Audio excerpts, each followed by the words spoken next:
Olá, pessoal. Nós estamos caminhando agora para a parte final deste estudo, o espinho na carne de Paulo, né? A terceira parte.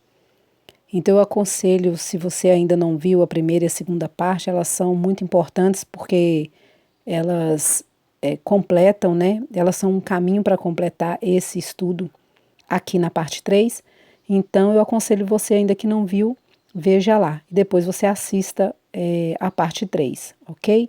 Então, nós vamos começar aqui já a nossa leitura em 2 Coríntios agora, no capítulo 12, a partir do versículo 1, né? E aí a gente vai passando aí por algumas etapas finais.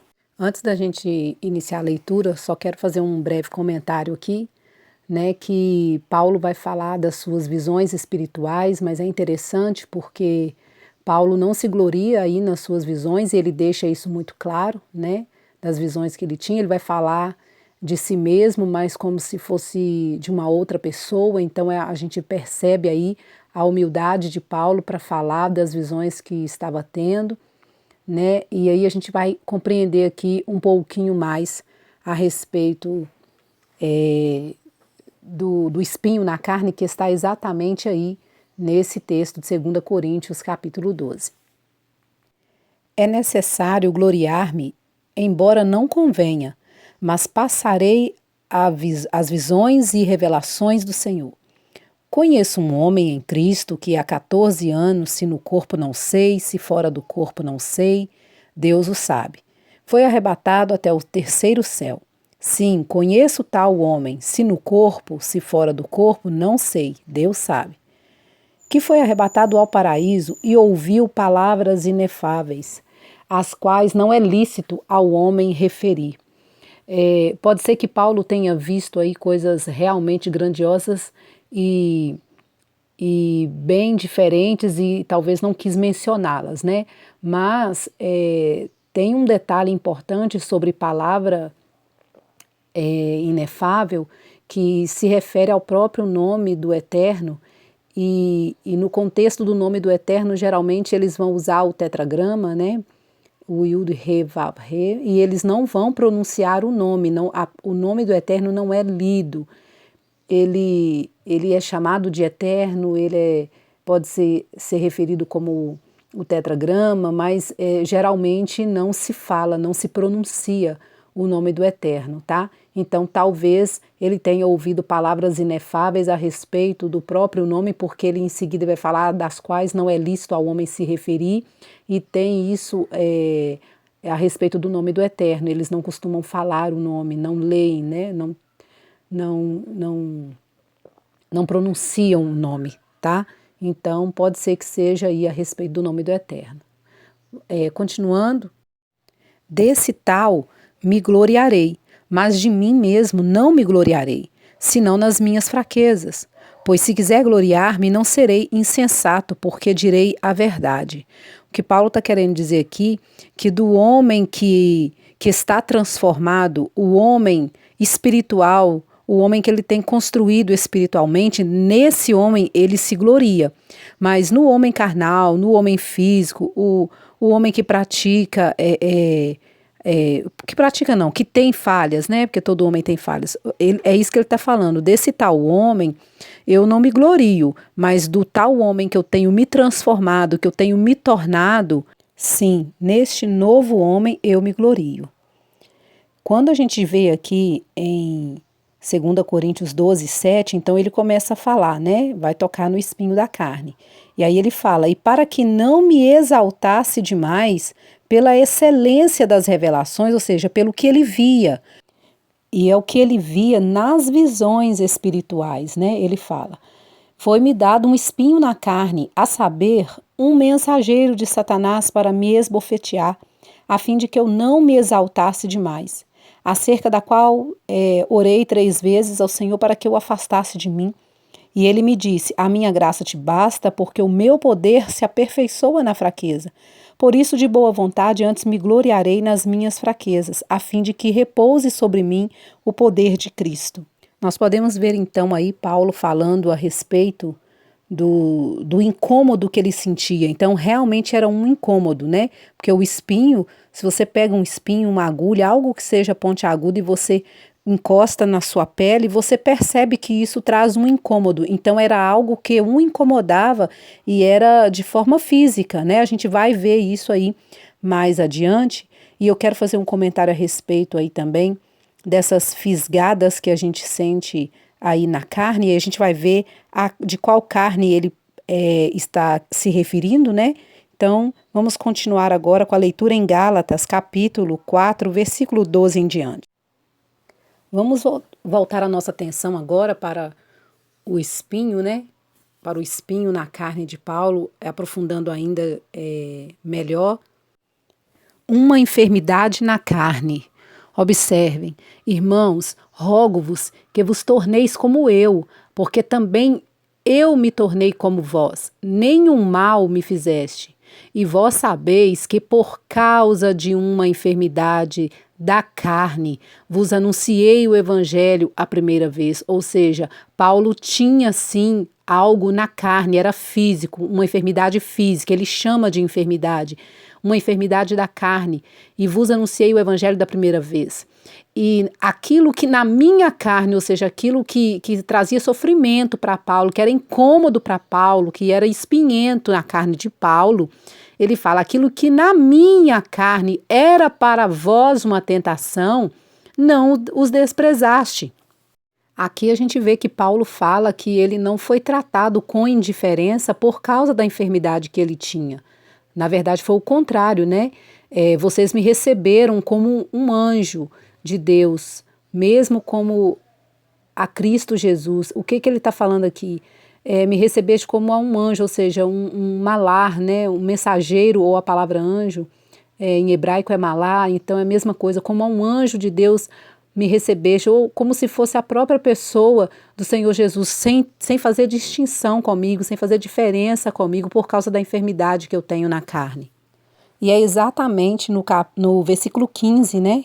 Capítulo 4, versículo 15, que talvez esteja aí todo o segredo ou a chave, né, desse grande dilema que é o espinho na carne de Paulo. E ele fala, onde está, pois, aquela vossa satisfação?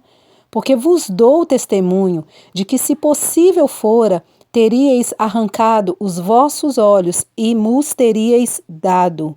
Então aqui a gente pode perceber que Paulo talvez teria uma deficiência visual.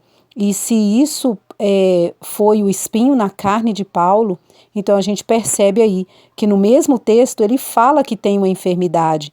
No mesmo texto ele fala do incômodo na carne, que ele não foi rejeitado por causa dessa enfermidade, mas ele também fala, vos dou testemunho de que, se fosse possível, né, os irmãos teriam arrancado os vossos olhos, ou seja, feito ali uma transferência de visão, né, como a gente conhece aí nos nossos dias, um transplante, né, de visão, de córnea, sei lá, a gente não sabe dizer, o texto não vai falar exatamente o que é, mas é claro que fala aí que os irmãos teriam arrancado os olhos e dado para ele. Então, sim, é bem provável que esse espinho na carne, essa enfermidade na carne dele seja, então, uma deficiência ali nos olhos, tá? A gente vai falar um pouquinho melhor sobre isso aí no próximo slide, mas eu quero aproveitar aqui para falar isso. Eu fiz um comentário um pouquinho atrás dizendo que eu queria falar um pouco sobre as fisgadas, né, do espinho. E aí é o seguinte, quem tem problema de visão, ou às vezes também por causa do muito estresse, costuma sentir algumas fisgadas, como se fossem realmente, como se fossem agulhadas. Eu posso falar porque eu já senti isso. Ou de outra forma, qual seria a explicação, a necessidade que Paulo teria de falar aqui da sua enfermidade na carne, né? E lá no outro texto a gente viu o espinho na carne, um incômodo na carne. E aqui ele vai falar sobre uma possível, uma possível doação de olhos, então, dos olhos ou nos olhos, ou um olho só, a gente não sabe, né? Ele não fala aqui. Não quer dizer que ele era cego, eu não acredito que ele era cego, mas talvez ele realmente estivesse ficado ali com uma deficiência, né? a gente tem que lembrar do tanto que Paulo sofreu naquele espancamento, se talvez ali, naquele espancamento, não aconteceu algo que feriu os seus olhos a ponto, né, dele ficar com essa deficiência visual. Então, mas é uma possível enfermidade na carne ser então aí nos olhos, que os olhos de Paulo tenham sido afetados de alguma forma, né? E no início dos textos não falam das trajetórias de Paulo, não fala nada a respeito de uma enfermidade, só depois do espancamento.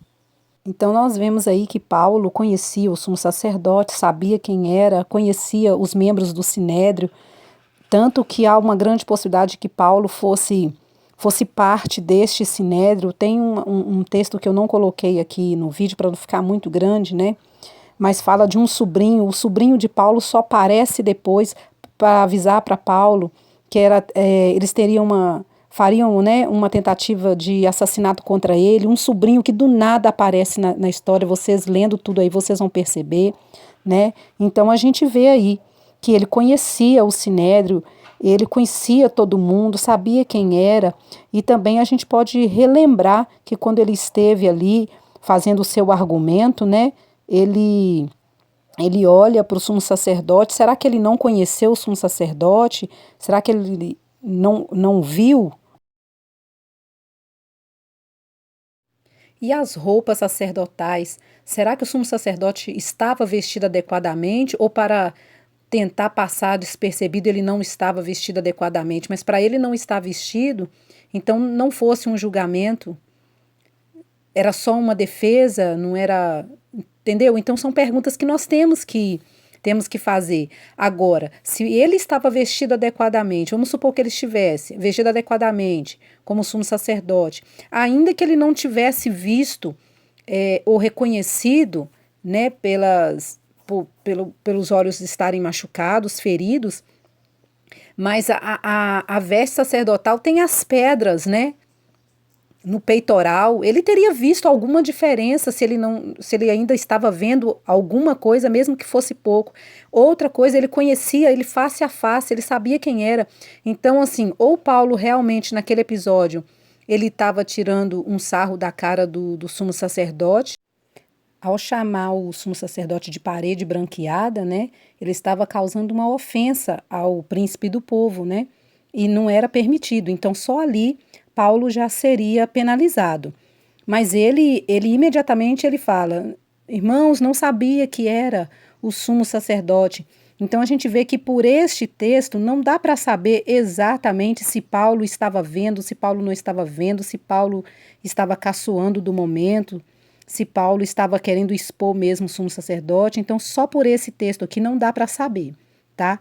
Mas depois a gente viu quando ele fala: se fosse possível, vocês me dariam os vossos olhos. Então a gente percebe aqui nesse versículo que tinha algo errado com os olhos de Paulo. Agora, se lá naquele episódio ele via ou não via, não dá para saber exatamente. Mas no versículo próximo, né, que a gente viu, então ali ele fala abertamente: vocês, se fosse possível, teriam me dado os olhos de vocês. Então é isso, gente, que eu queria apresentar para vocês aí hoje, tá? O espinho na carne de Paulo é uma deficiência visual. Então fica aí a critério de vocês tirarem as próprias conclusões. Que Deus abençoe você, sua casa, toda a sua família, né? E se Deus nos permitir, em um novo estudo, a gente pode estar trazendo coisas novas aqui, tá bom? Para compartilharmos juntos. Então que Deus abençoe vocês, fiquem todos na paz e que o Senhor abençoe ricamente a vida de cada um. Obrigada e até a próxima, se Deus assim nos permitir.